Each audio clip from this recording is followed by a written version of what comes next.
Assalamualaikum teman-teman, kami dari kelompok 6 akan menjelaskan tentang materi kami yang berjudul tentang hubungan iman, ibadah, dan akhlak. Assalamualaikum warahmatullahi wabarakatuh. Baik, saya akan menjelaskan tentang makalah kami yang berjudul hubungan iman, ibadah, dan akhlak. Saya akan menjelaskan bagian pertama. Definisi iman. Iman berasal dari bahasa Arab, dari kata dasar amana yu'minu imanan, artinya beriman atau percaya. Percaya dalam bahasa Indonesia artinya meyakini atau yakin bahwa sesuatu yang dipercaya itu memang benar atau nyata adanya.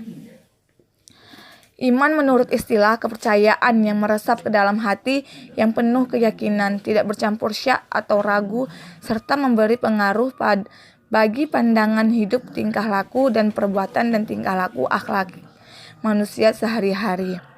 Jadi iman itu bukanlah semata-mata ucapan lidah, bukan sekedar perbuatan, dan bukan pula merupakan pengetahuan tentang rukun iman.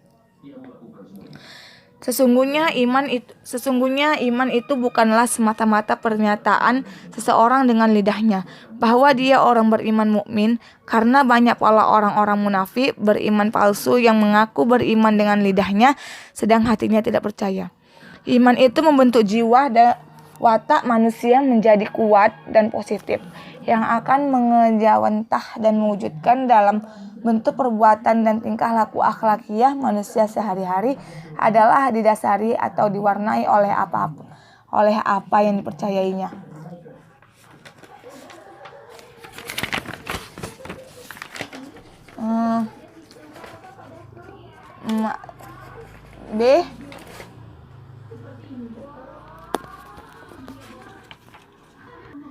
B. Definisi ibadah. Kata ibadah dalam bahasa Arab merupakan bentuk masdar ibadah secara bahasa. Etimologi berarti merendahkan diri, ketundukan, dan kepatuhan. Ibadah dalam pengertian umum ialah segala aktivitas jiwa dan raga manusia, makhluk yang diciptakan yang ditunjukkan kepada Allah, Al-Khaliq, Sang Maha Pencipta, sebagai tanda ketundukan dan kepatuhan hamba tersebut kepadanya. Sedangkan ibadah dalam pengertian khusus ialah semua kegiatan ibadah yang ketentuannya telah digariskan oleh nas-nas Al-Quran maupun hadis, yang ketentuan itu tidak boleh ditambah, dikurangi, atau diubah. Ibadah terbagi menjadi 3, yaitu ibadah hati. Contohnya rasa khauf, raja, mengharap, mahabbah atau cinta, tawakal atau ketergantungan, raghbah atau senang, dan rahbah takut adalah ibadah qalbiyah yang berkaitan dengan hati. 2. Ibadah lisan seperti tasbih, tahlil, takbir, tahmid, dan syukur dengan lisan dan hati adalah ibadah lisannya qalbiyah atau lisan dan hati. 3. Ibadah anggota badah. Dalam hal ini seperti sholat, zakat, haji, dan jihad ini disebut ibadah badaniyah, qalbiyah, fisik, dan hati. Baik, saya akan melanjutkan penjelasannya. C. Akhlak. Secara etimologi, akhlak berasal dari bahasa Arab. Jamak dari khulukun, artinya perangai, tingkah laku atau tabiat. Kalimat tersebut mempunyai persamaan dengan khalqun yang berarti kejadian, serta erat hubungannya dengan khalik yang artinya pencipta, makhluk yang artinya diciptakan. Sedangkan secara etimologi, akhlak didefinisikan oleh beberapa ahli sebagai berikut. A. Menurut Profesor Dr. Muhammad Amin, akhlak adalah segala sesuatu kehendak yang terbiasa dilakukan. B. Menurut Ibnu Maskawih, akhlak adalah perilaku jiwa seseorang yang mendorong untuk melakukan kegiatan-kegiatan tanpa melalui pertimbangan.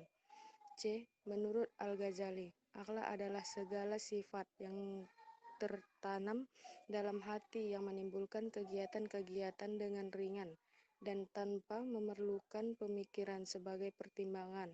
Jadi, dapat disimpulkan bahwa pengertian akhlak adalah suatu perbuatan sebagai sebuah kebiasaan yang berpangkal dari dalam hati jiwa, dan kehendak yang timbul secara spontan. Pengertian ini mendeskripsikan bahwa akhlak sesungguhnya berasal dari kondisi mental yang telah tertanam kuat dalam jiwa seseorang disebabkan ia telah membiasakan sehingga ketika akan melakukan perbuatan tersebut, ia tidak perlu lagi memikirkannya, seolah perbuatan tersebut telah menjadi refleks.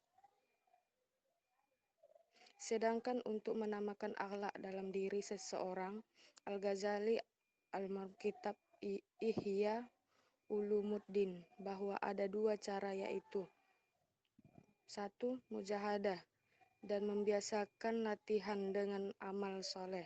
Kedua perbuatan itu dilakukan secara berulang-ulang. Selain itu juga ditempuh dengan jalan pertama, memohon karunia ilahi dan sempurnanya fitrah atau kejadian, agar nafsu syahwat dan amarah itu dijadikan lurus, patuh kepada akal dan agama. Mujahadah ini akan mengantarkan orang yang melakukannya pada akhlak yang baik, tanpa belajar atau langsung mendapat predikat alim atau orang berilmu dari Allah, atau sering disebut juga ilmu ladunia. 2. Mujahadah dan riyadhah, yaitu dengan membawa diri kepada perbuatan-perbuatan yang dikehendaki oleh Allah tersebut. Singkatannya, akhlak berubah dengan pendidikan dan latihan. Dari kelompok 6 ingin melanjutkan pembahasan yang bagian D, yaitu hubungan antara iman, ibadah, dan akhlak. Seseorang dapat dikatakan muslim apabila telah mengucapkan dua kalimat syahadat. Keimanan yang baik dan benar haruslah diwujudkan dengan amaliyah yang sesuai dengan hukum-hukum Allah. Iman tanpa diiringi dengan amaliyah tidak bernilai dan kosong. Pelaksanaan hukum Allah berarti telah melaksanakan semua rukun Islam serta rukun iman. Iman memang diucapkan dengan lidah, tetapi harus ditasdikkan di dalam hati serta dibuktikan dengan perbuatan dalam bentuk amal soleh atau ibadah. Pada sisi lain, antara iman dan ibadah terdapat hubungan timbal balik, yakni makin kuat iman seseorang semakin kuat dan tinggi frekuensi ibadahnya.